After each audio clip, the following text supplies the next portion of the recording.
Langkah-langkah pembuatan medium LB atau laktosa broth dan ECB eosin crystal violet broth. Pertama, kita ambil dan timbang menggunakan timbangan analitik bubuk LB sebanyak 7,8 gram. Timbangan ini berfungsi untuk mengukur massa LB dengan akurat. Setelah ditimbang, kita tuang LB tersebut ke dalam gelas beker. Gelas beker ini berfungsi untuk menampung bubuk LB yang digunakan dalam uji kualitas air. Setelah itu, kita larutkan bubuk LB tersebut dalam 600 ml Aquades. Selanjutnya, kita aduk bubuk LB tersebut hingga merata dengan Aquades menggunakan batang pengaduk. Batang pengaduk ini berfungsi untuk melarutkan bubuk LB tersebut dengan Aquades. Setelah itu, masukkan magnet stirbar ke dalam larutan LB tersebut. Setelah itu, kita tutup gelas beker tersebut menggunakan aluminium foil agar tidak masuk udara. Selanjutnya, homogenkan larutan tersebut menggunakan magnetic stirrer. Alat ini berfungsi untuk mencampurkan bubuk LB hingga homogen dengan Aquades. Setelah homogen, kita keluarkan magnet stirbar tersebut dari gelas beker. Lalu, diamkan beberapa menit medium LB tersebut. Selanjutnya, dalam pembuatan medium ECB atau eosin crystal violet broth, kita ambil dan timbang bubuk ECB sebanyak 22,2 gram. Setelah ditimbang, kita tuang ECB tersebut ke dalam gelas beker, dan setelah itu kita larutkan bubuk ECB tersebut dalam 1 liter air. Selanjutnya, kita aduk bubuk ECB tersebut menggunakan batang pengaduk hingga merata. Setelah itu, masukkan magnet stirbar ke dalam larutan ECB tersebut. Setelah itu, kita tutup gelas beker tersebut menggunakan aluminium foil agar tidak masuk udara. Langkah selanjutnya, homogenkan larutan tersebut menggunakan magnetic stirrer. Setelah homogen, kita keluarkan magnet stirbar tersebut dari gelas beker. Lalu, diamkan beberapa menit medium ECB tersebut. Langkah kerja pertama, kita siapkan terlebih dahulu 9 tabung reaksi dan juga 9 tabung Durham. Tabung reaksi ini berfungsi sebagai wadah untuk menampung medium laktosa broth maupun sampel air yang akan kita gunakan dalam uji kualitas air. Sedangkan tabung Durham ini berfungsi untuk melihat terbentuknya gas gelembung yang ditimbulkan dari medium laktosa broth atau LB. Setelah itu, masukkan tabung Durham dengan mulut tabung Durham berada di bagian bawah pada tabung reaksi.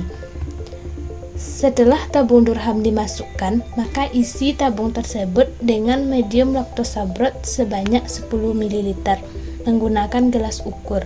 Gelas ukur ini berfungsi untuk mengukur volume medium laktosa broth yang akan dituangkan ke dalam tabung reaksi.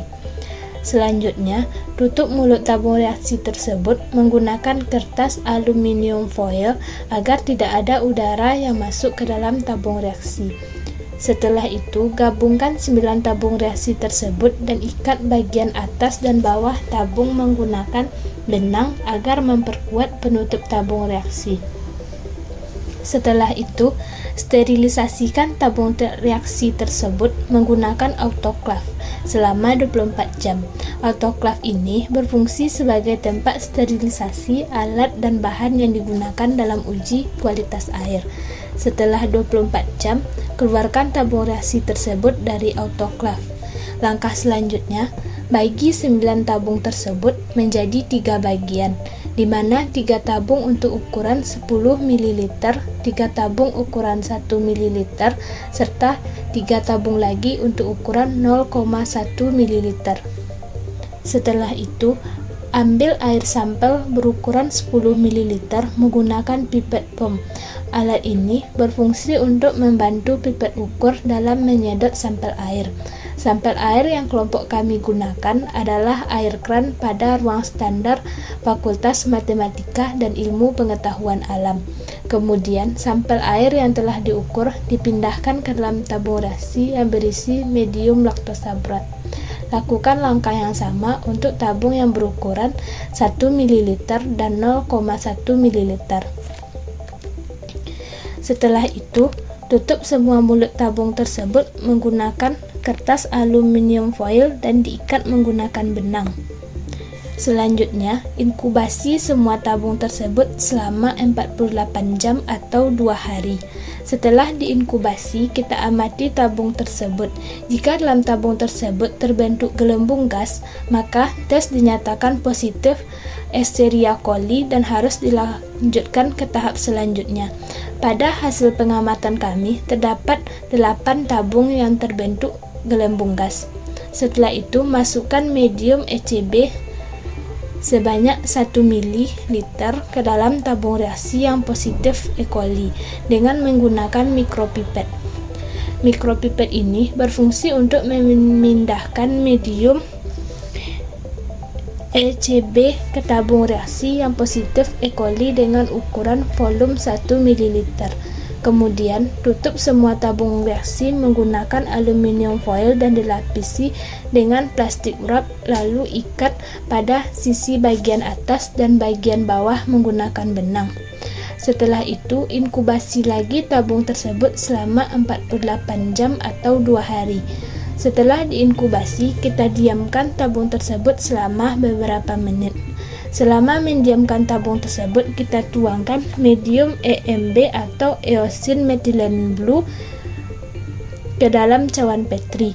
Penuangan medium eosin methylene blue dilakukan di dekat bunsen. Setelah itu, tunggu medium eosin methylene blue tersebut hingga mengeras.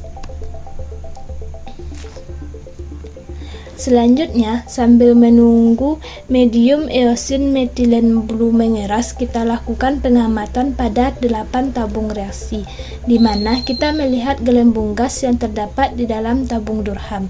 Pada hasil pengamatan kami, semua tabung memiliki gelembung gas.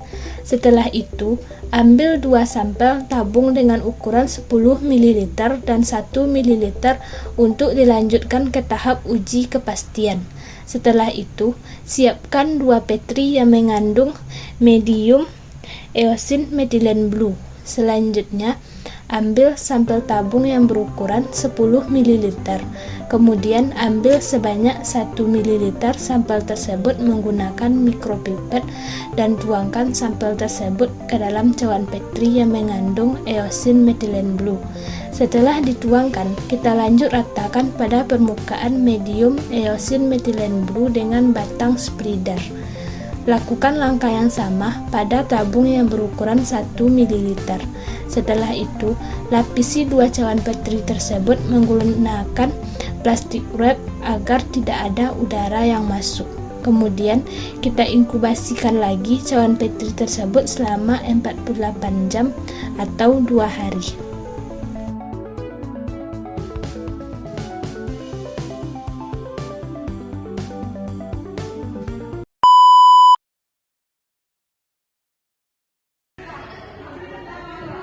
Oi, apa sih lihat-lihat? Tuh kan, lihat-lihat Rahmat deh.